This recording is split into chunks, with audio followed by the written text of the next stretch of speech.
pros and cons of the different types of police services in the U.S.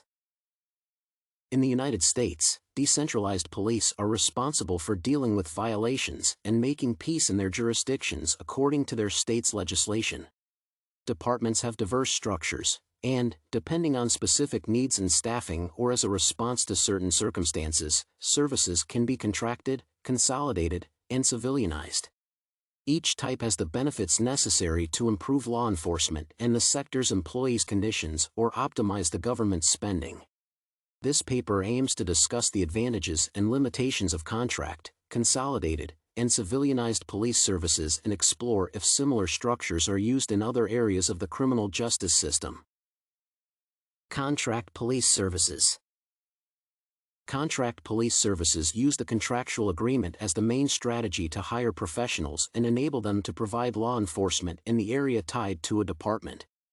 Contracting becomes a solution when a town has no independent law enforcement services, and the major centralized department provides them with educated and equipped employees to fill the gap. An example of contract police services prevalence is the Los Angeles Police Department, LAPD, where most employees are hired from government-based security organizations. The contract conditions allow hiring officers according to specific needs or sending them to certain locations for a temporary mission accomplishment. Similar strategies are relevant in other criminal justice systems, such as courts where additional specialists, lawyers, or criminalists are contracted for certain cases. Contract police services have benefits and disadvantages related to the sources used and the type of operations they can provide. A major positive aspect is that the financing required to work with the contractual agreement is lower than establishing independent law enforcement facilities. Indeed, supervision, equipment, vehicles, and personnel training are included in the costs, thus, they eliminate the need for additional purchases and consequent taxes. Another benefit of contracting police services is that they can temporarily be integrated into a local department to resolve specific issues instead of keeping employees whose work is only needed seasonally. For instance, animal control officers might only be required in summer when wild species are active, and outsourcing such employees are cost-efficient. A significant disadvantage of contract police services is that local communities have specific issues and cultural or identical differences that officers might fail to recognize and address. Moreover, law enforcement from an external agency can lead to decreased competition and the willingness of inhabitants to improve their lives in diverse aspects, including safety. Lastly, long-lasting contracts are challenging to terminate or update if the coordination fails to fulfill the conditions. Consolidated police services. Consolidated police services are based on merging diverse organizations to improve and optimize law enforcement operations in a selected jurisdiction. An example of such a structure is the Rockford, Michigan, Department of Public Safety, where police and fire departments united in 2012 to enhance their practices and share resources to become more efficient. The decision allowed the state's government to decrease the taxpayers' spending on security and helped fill the workforce gaps. Services consolidation appears in all criminal justice systems where competent professionals merge their forces to improve public safety or make proper correction-related decisions. For instance, federal jails representatives collaborate with local subsidiaries in specific cases, or small jurisdictions courts representatives unite with the greater ones to lead complicated issues.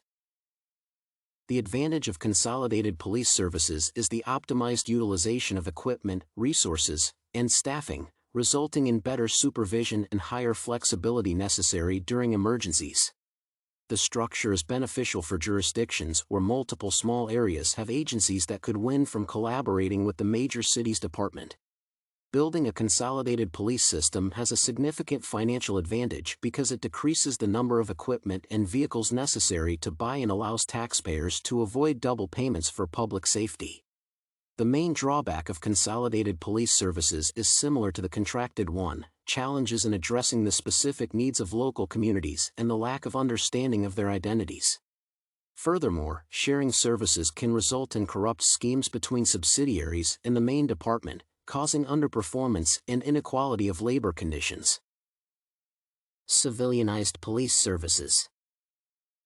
Civilianized police services allow individuals without specific education to participate in public safety improvement in their jurisdiction. Although the practice is not popular in large states or well-developed cities, civil help becomes necessary during emergencies.